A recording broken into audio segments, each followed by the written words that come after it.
All right, we're going to go ahead and get started with our program. Thanks everyone for joining us. Happy St. Patrick's Day here in 2023, and I'm saying that because we are filming these programs now, and ultimately they get put on our city's YouTube channel. So if you ever go to YouTube and then type in Rochester Hills, you can see all the wide variety of programs that we've been doing. I'm going to introduce Maureen, our speaker here, in just a minute. Next week we're doing a program with Don Callahan. Don Callahan worked at Park Davis Pharmaceutical Lab as Vice President of Operations there, and he's done programs here before on the polio vaccine. Next week we're going to talk about smallpox and the development of smallpox vaccine. So I always say when you're looking for a community that saved the world, it was Rochester. We helped do that through this biological farm that we uniquely had in our community. And then 2 weeks from tonight will be the end of our Friday night programs. Kathy Fitzpatrick, who's our educator here, will talk about the one-room schoolhouses, the 12 one-room schoolhouse scattered throughout Rochester and Oakland Township, and together they combined to create the Rochester Community Schools. And we'll really focus a lot on the Stony Creek Schoolhouse because we have records. It's the one schoolhouse we really have a lot of records on. So we'll talk a lot about what was happening with schoolhouses, really using Stony Creek as one of our examples. So with that, tonight I'm going to read this very quickly. This is our program on social and fraternal organizations in Rochester, and this is a project that we've been working on this for about 20 years. So this is the culmination of a 20-year project, and we're not anywhere close to being done. The idea behind this is that we were going to have a new collector's issue of our newsletter. We have periodically printed these. They're in front of Chris on our little board over here. And over the course of time, we've done one on the women of Van Hoosen Farm to really tell that story. Usually it's about 16 pages of more in-depth information. We've done the mills, the water-powered mills of Rochester that Debbie Reamer wrote for us. We did one on Stony Creek Village, which is this settlement around us that's celebrating its bicentennial this year. We've done the Brooklands Fire Department. And so we find different authors in the area. We're fortunate that we have some great writers. And the idea is that our next publication that we've been working on is the social and fraternal organizations. And it's just taking a long time to re-verify information, and we're really using our newspapers extensively. And it's taking longer to edit and get it laid out and all that. So we're working on it. I'll mention it here. We thought we would unveil the new publication tonight. That was the goal in December, January, when we hit Maureen up to say, hey, do you think you'll be ready by March 17th? Of course, I mean, it's so far out there, of course we'll be done, and we're not there yet. So Maureen Thalmann will unveil the Rochester Hills' newest publication, the Social and Fraternal Organizations of Rochester. Over the past 200 years, the Rochester community relied on social and fraternal organizations to provide social connections for residents, educational opportunities, community events, charitable causes, and political discussion.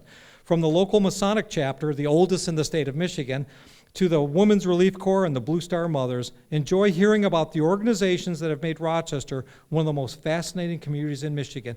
And before I introduce Maureen Thalmann, over the course of time that I've been able to work at the museum, we are so fortunate that we have extremely talented authors, researchers, and writers in our community. Debbie Reamer is one of them. She's here in our midst today. But Maureen Thalmann has, she did the one on the women of Van Hoosen Farm. She's kind of been fairly obsessed with the life of Bertha Van Hoosen, which is why she also wrote the biography that we sell here.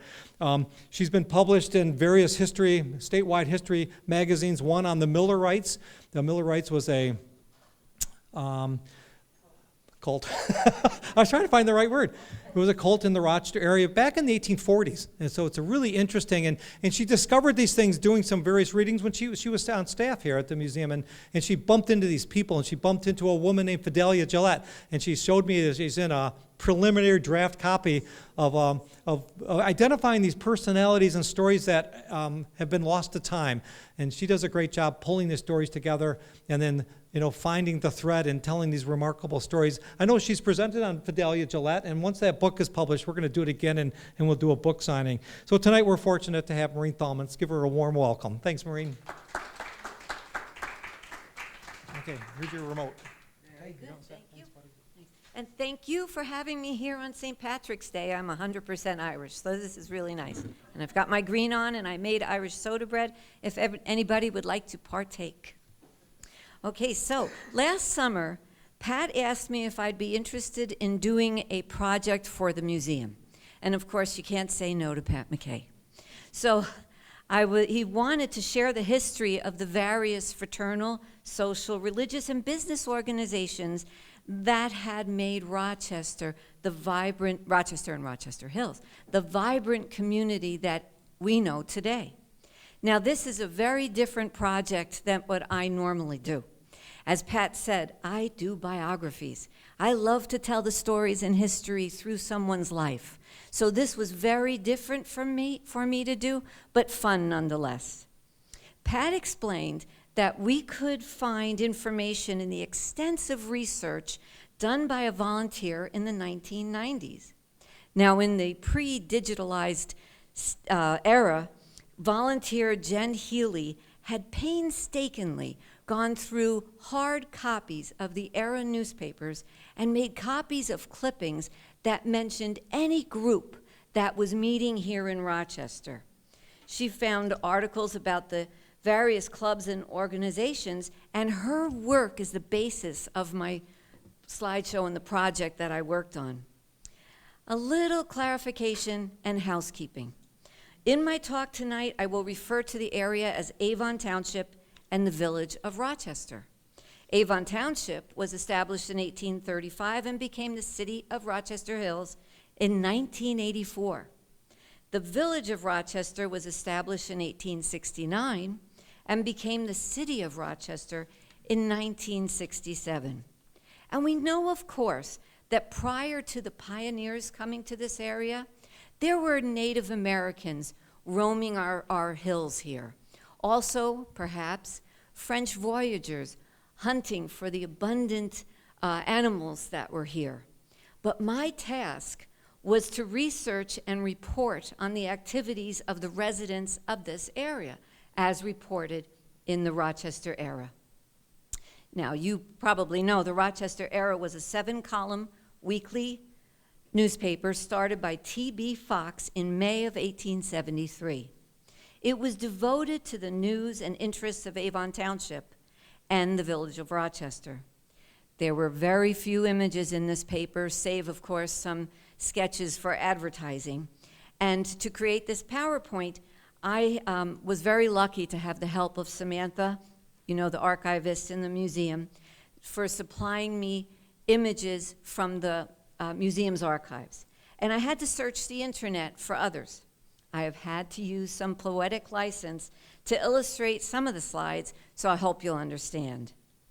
I was given the results of Jen's research, 2 binders full of copies of clippings from the Rochester era.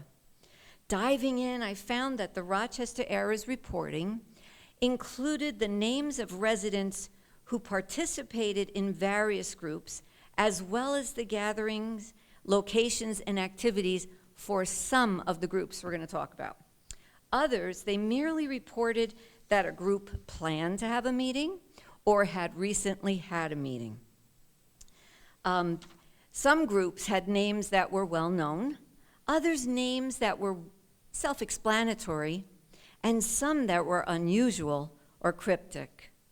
I also used research done by Debbie Reamer, who she tells me it was very many years ago she started the research on these social groups. And of course, I used Eula Prey's A History of Avon Township and A Lively Town, and a book I was given out of Small Beginnings from 1976, put out by the Oakland County Bicentennial Committee. Now, I've organized the groups by topics for the most part, so our chronology is going to jump around a little bit. Also, I am sure we have missed some organizations, and I heard about one this evening, especially in the 20th century when the clippings stop. But we know that our community continued to be active and involved.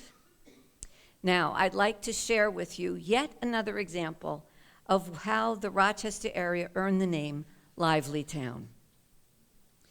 Rochester became the earliest settlement in Oakland Township with the Oakland County, with the Graham family's arrival in 1817. Other New Englanders and Yankee Yorkers arrived soon. Now, a Yankee Yorker was someone who was born in Connecticut, moved into New York State and lived there for a time, and then came via the Erie Canal to Michigan.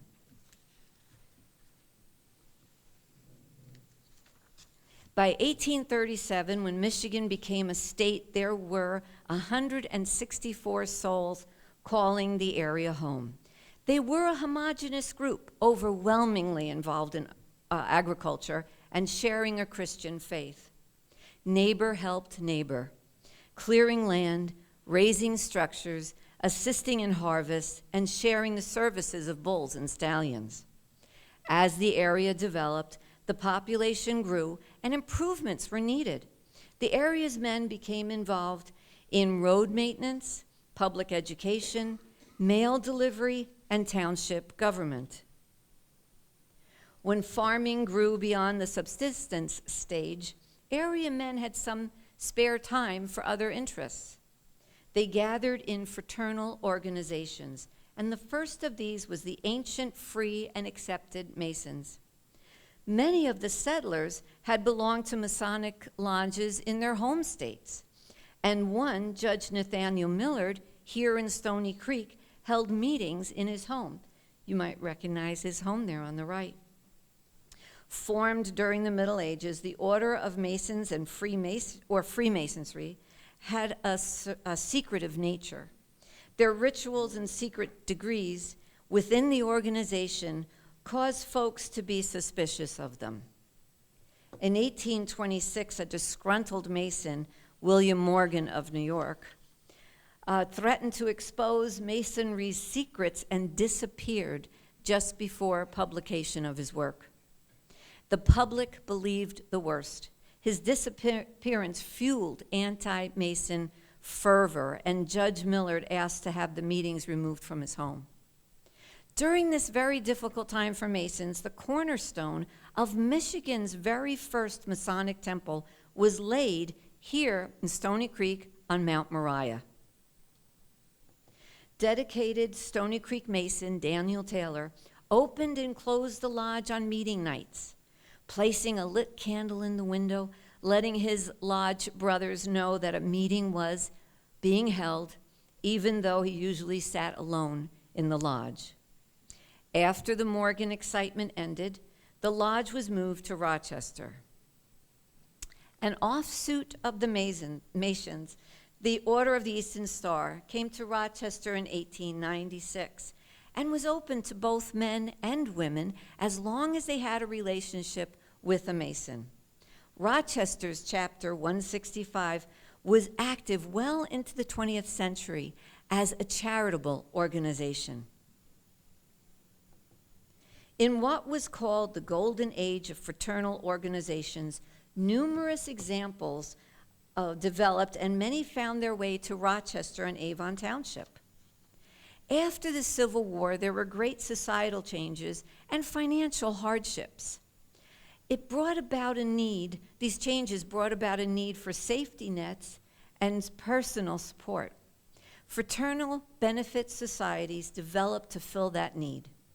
Each collected funds from members to establish an endowment or an insurance policy to be paid to members or the family of members who were in crisis. The first mentioned in the Rochester era clips is the Knights of the Maccabees in 1886, along with the Ladies of the Maccabees, also known as Lady Bees, who met in hives. They came in 1895. The 1890s also brought mention of the Woodmen of the world, the Foresters of America, and the Ancient Order of United Workmen. The new century brought Ancient Order of Gleaners and the Benevolent and Protective Order of Elks, whose members were described in the Rochester era as having put on their antlers to attend a meeting. There was also the Prudent Patricians of Pompeii. Say that 3 times fast. They organized in Rochester in 1903, and they were the first fraternal organization chartered by Congress. In 1864, a lodge of an organization patterned on Freemasonry was formed in Rochester to fill another social need. The International Order of Good Templars was part of the temperance movement and promoted all abstinence from liquor. Early resident Fidelia Gillette helped form the lodge, And I know from my research of her life that her husband had a severe drinking problem, as unfortunately I think many did. Even prior to this, in 1847, the Sons of Temperance were formed in Rochester, and they were in existence for only 5 years. In the 1890s, area women became active in the Women's Christian Temperance Association, one of the largest women's organizations in the world. And they stayed active until prohibition was established. In 1838, the Avon Rifle Company was organized to provide security to the area, but it was never called upon. Area men answered the call to protect the Union during the Civil War, and for many years after, veterans gathered in groups such as the Grand Army of the Republic. The William P. Everett Post was formed in 1887 and met until 1919. An auxiliary, the Women's Relief Corps, provided post-war relief to veterans and became a forum to promote patriotism. Rochester's group was in existence till 1966.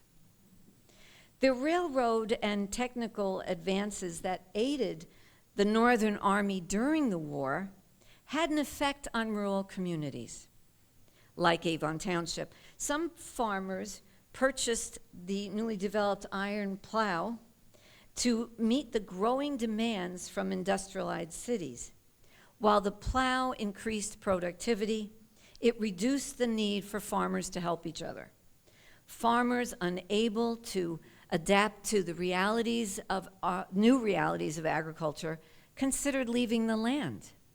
The patrons of husbandry, more commonly known as the Grange, was established to rebuild a sense of community among farmers and to educate these farmers about new advancements. The first mention of the Grange in the Rochester era was in 1888, and Joshua Van Hoosen served as president of the Grange for a time. Joshua also served as president of the Avon Agricultural Society when it was organized in 1880. The group held fairs annually through 1888 and disbanded in 1895. Other farmers' groups thrived during this period. Avon had several farmers' clubs named after the area of the town that they hailed from. Each group offered educational programs and a meal, with the Rochester era reporting that eating and drinking together makes a bond of social unity. Sarah Taylor Van Hoosen, Joshua's widow, hosted the Washington Farmers Club in her home. Farmers discussed politics at their meetings, and candidates for public office sought to speak to the groups.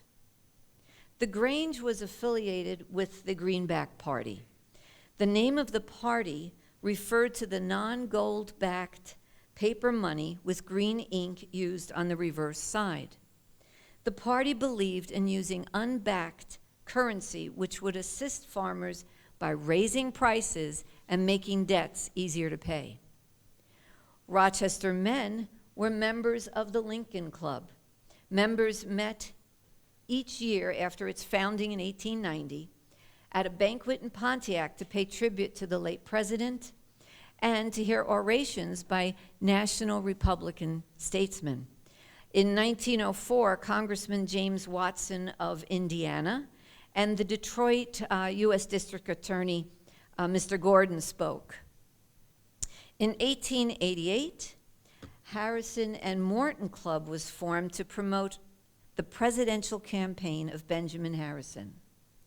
Now, Harrison was the grandson of William Henry Harrison, a president who served for 3 weeks. Benjamin did a little better. He served one term, being defeated for re-election. The presidential campaign of 1896 divided the area. The Panic of 1893 and the depression that followed left Americans suffering from low prices and high unemployment. The candidates were Republican William McKinley, who famously campaigned from his front porch, and the Nebraska Congressman Williams Jenny Bryan. Bryan was part of the free silver movement and proposed backing the dollar with silver rather than gold. Silver was more abundant at the time, and like the Greenback Party, Bryan looked to inflate the currency, raising prices for the sake of farmers. Bryan had the support of Avon Township farmers, and many joined the Bryan and Seawall Silver Club and the Ladies' Silver Club. 2,000 local residents supporting McKinley attended a Sound Money rally at the Chapman Brothers' new Western Mill. McKinley won the election by the largest margin since the Civil War.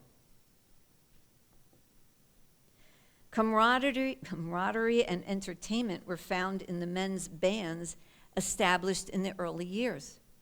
Prominent citizen and successful farmer Lysander Woodward was a member of the first band formed in 1888. I could not find the name of this band, but I did find that among the instruments played were a cornopian, which was an early name for the cornet, and I cannot pronounce it, but that. I did find out that this unpronounceable instrument was a precursor to the saxophone. The cornet band, established starting in 1869, and entertained their neighbors, and they were followed by the silver cornet band in 1876. The Orpheus Mandolin Club, played during the late 1890s. And in 1899, the Rochester era reported on the activities of the Social Knots Club. Try as I might, I could not find what the acronym KNOTS stands for. But this was a group limited to the membership of 10 young men, and their greatest interest seems to have been throwing parties for the area. Sports brought together residents for exercise and friendships. Male baseball clubs developed in the 1870s, with the Axford Royals and Grangers being the first.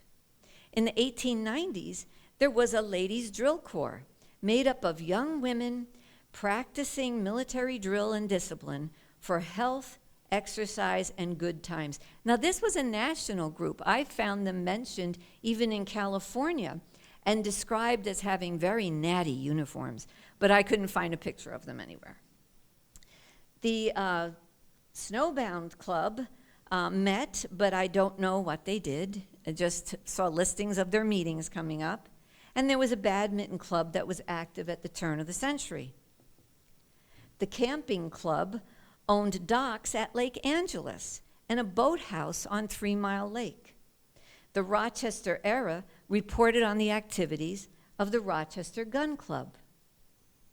In the 1920s, the Detroit Ski Club constructed a 112-foot slide on Avon Township's Newberry Hill.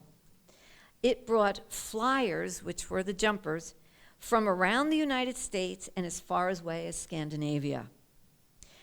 And it attracted a very large audience of observers. After blowing down twice, the slide was destroyed in the 1940s. As time-saving devices and easier ways of preserving foods eased the burden on 19th century women, Rochester and Avon Township, many people participated in church attendance. Many of the women, once they were freed up and had some time, gravitated towards getting involved in their churches. And the Methodist Church had a presence in Rochester since 1824. The Rochester era started to write about their activities in the 1870s. It was a great social outlet for women, as well as giving them the ability to work in charity efforts. The Methodist Aid Society raised funds through bake sales and fairs, and the society offered stimulating lectures and discussions.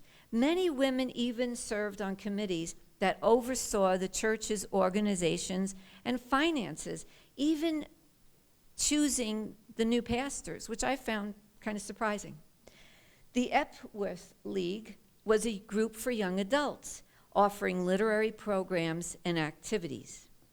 The First Baptist Church in the area was organized in Stony Creek in 1824, and the congregation later moved to Rochester. The Baptists also had active ladies' social and charitable efforts, and the Baptist Young People's Union received frequent mention in the press with game and music evenings, ice cream socials, maple sugar gatherings, and theatrical productions held in the Opera House. The Congregational Church of Rochester was the first church of that denomination in Michigan. Their early services were held in a log cabin on Avon Road. Local women were active in their social and missionary activities, raising funds with fairs, selling handiwork, and offering a contest for the smallest, handsomest, and largest babies. I would like to have seen those pictures. And like their husbands, women sought relaxation through common interests. Needle arts enthusiasts could attend the Aquiline Embroidery Club, the Art Embroidery Club, the Needlework Club, the Needlecraft Club, and the Oakland Embroidery Club. Purely social clubs, including the Shirtwaist Club, the Merry-Go-Round Club, the Silver Glow Club, and the Congenial Club, attracted membership. The Congenial Club, I know, was a card game club. The Era reported on each club, if to only report on upcoming meetings or meetings that had been, and how was their attendance and what refreshments were served. In 1898, it did report on the Independent Six. They were reported as having a jolly time at their gathering after numerous toasts were given. Meetings were held in each other's homes. The paper identified club members by their married names. For example, Sarah Fox, the wife of the publisher of the Era, was referred to as Mrs. T.B. Fox, rather than using her given name of Mrs. Sarah Fox. And I find that into the 1900s. But the women of Avon Township and Rochester had other interests as well. They were now freed to pursue a more intellectual interest, but there was some controversy, we read, in other parts of the nation. In 1888, a Miss Hoagland, a member of the Women's Reading Club of Fort Wayne, Indiana, wrote about criticism aimed at women who were interested in intellectual pursuits. It was said that these women neglected their home life and work. She wrote in her letter to the newspaper, 8 hours for work, 8 hours for study, and 8 hours for sleep fill out a well-rounded day. How would you like that to be your day, ladies? In Rochester, literary groups developed that combined gatherings with intellectual curiosity, and at first were offered to both men and women. Literary groups were an outgrowth of the Lyceum movement that had begun in the early 19th century on the East Coast. It was created for individuals who were interested in adult education. Popular writers, lecturers, and artists toured the country, bringing this popular form of entertainment to small communities. I know that Rochester did have some people traveling through and talking to what by that time was literary groups, but I'm sorry I didn't find names or dates. Our local literary groups developed in the same vein.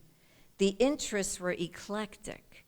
Members did dramatic readings, offered lectures and debates, and discussed current events.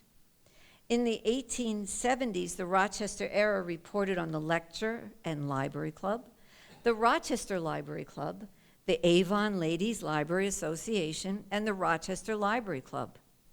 The Era reported that one group had a debate over the statement that a life of celibacy is preferable to the married life.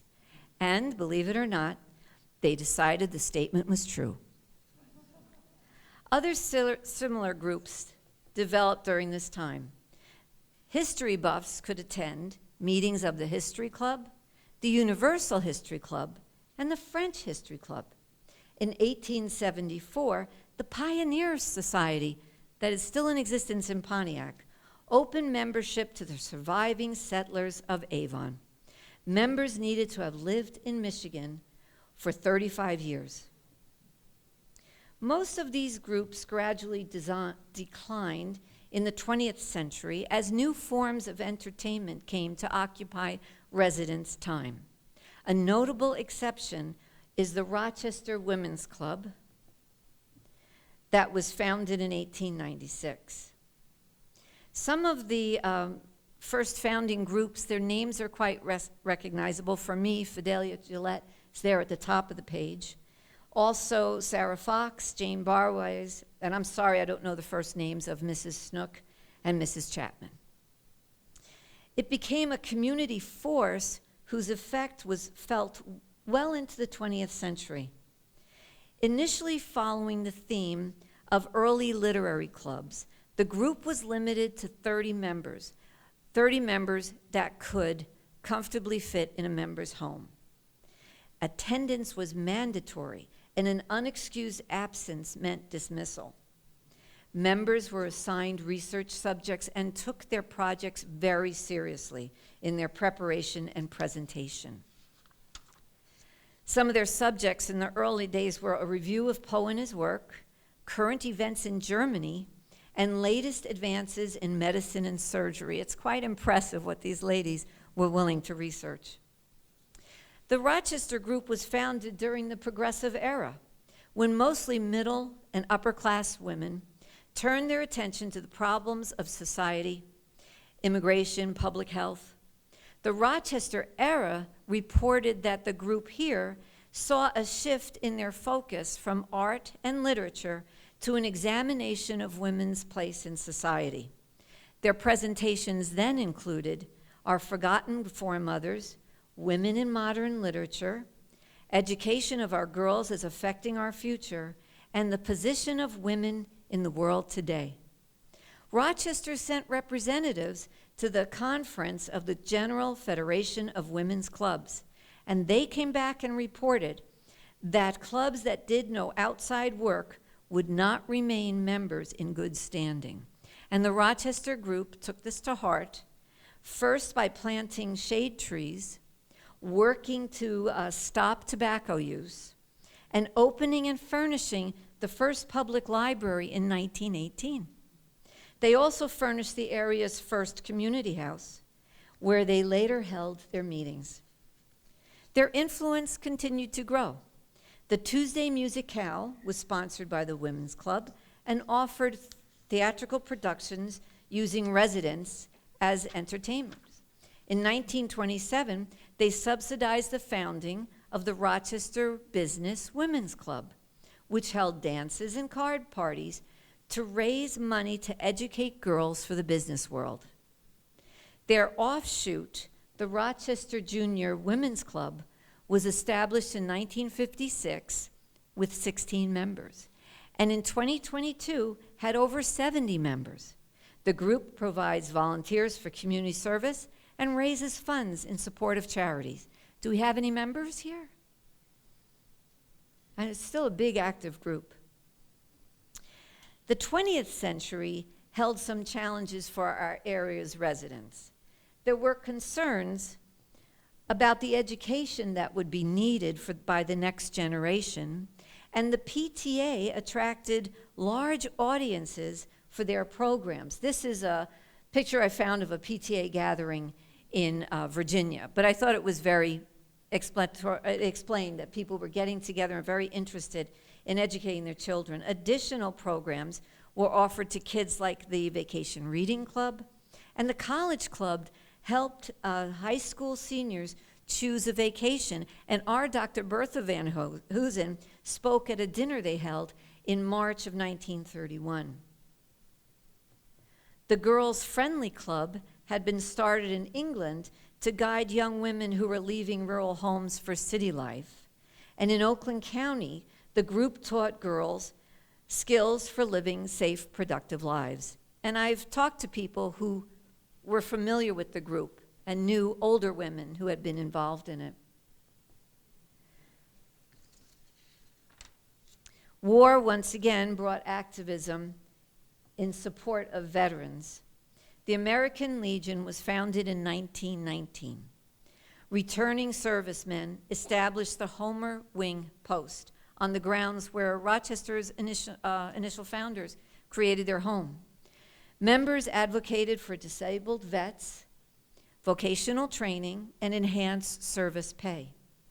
During the Depression, members of Rochester's Legion canvassed the neighborhoods, finding people out of work and trying to match them up with jobs they were aware of.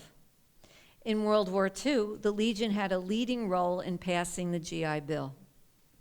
In 1942, a call went out for servicemen's mothers to get involved in the war effort, and this started in Flint. So women responded wholeheartedly, and Rochester's chapter met in the Legion Hall, and they raised funds to help local boys come home on furlough. They volunteered at hospitals and packed care packages, and the Blue Star Mothers organized dances at the Avon Park Pavilion for soldiers working at the Detroit Armory.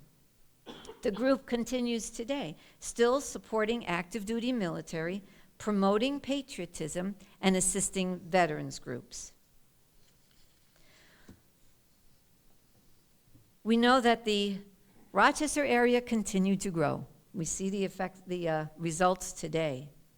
And of course, the early residents started farming businesses as well. Dr. Roland Sprague farmed land south of Rochester, but opened the area's first drugstore in 1831. The first general store in Rochester was opened by Seneca Newberry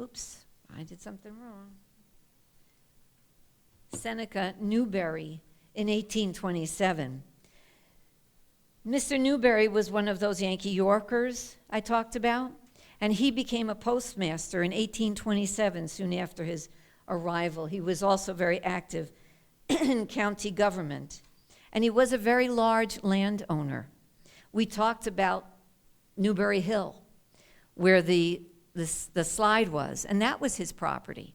And also, we talked about Newberry Hall, where dances were held, and that was his. So he's a very impressive individual living here in Rochester. And his son Arthur continued to run the store and served as president of the village board. There was a steady growth of businesses as manufacturing and more storefronts were built. In 1890s, the Businessmen's Association was founded to encourage residents to use local businesses and to attract manufacturing firms. The group also sought to aid each other, and they had a delinquent book published listing names of the deadbeats in Rochester who did not pay their bills. The 20th century, businessmen formed organizations and worked together to improve their community. The Rotary was founded in 1905 and came to Rochester in 1954. Professionals in the group could exchange ideas and make meaningful friendships for life. Their motto was, "He who profits best serves most, and service above self." The National Exchange Club was founded in Detroit in 1905, aiming to serve their community by exchanging ideas and information with like-minded individuals. They had a presence in Rochester by 1932. Their national project was the prevention of child abuse. They also supported the growth of aviation. The Kiwanis International was also founded in Detroit in 1915, and their motto was, "We trade." They later turned their attention to service to children. The Business and Professional Women's Club met in Rochester in the 1920s and entertained senior high school girls to help them guide in their career choices. In 1955, the Rochester Regional Chamber of Commerce began its advocacy for small business, and today has a base ranging from sole proprietors to representatives of national and international corporations. So now we talk about today's lively town. Rochester's Main Street has become a vibrant shopping and restaurant district, while what was farmland in Avon Township is now home to residential subdivisions, strip malls, and office buildings. Downtown Rochester is home to more than 350 shops, restaurants, salons, and professional services, 85% of which are independent merchants. Seeing this great change taking place in the area, a group of concerned citizens formed the Rochester Avon Historical Society in 1969. This nonprofit continues to work to preserve the area's history. Many of the organizations the early residents enjoyed are still here. Fraternal organizations, religious institutions, charitable, social, and musical groups still attract members from the combined population of 88,000. In 1983, the Community Foundation of Rochester was established with the idea of bringing these nonprofits together and creating an endowment for funding them. So examining the organizations, social, business, political, that early residents took part in has been interesting and something that we still have to work more on. But it tells us about the residents, what kind of people they were, what interested them, what they cared about, how they had fun, how they handled difficult times and cared for each other. Looking at the greater Rochester area today, we see that they are not very different from us, concerned about our towns and neighbors, as so many of us are. These early Rochester and Avon Township residents started a tradition that continues today and makes the greater Rochester area the lively town it is. Thank you.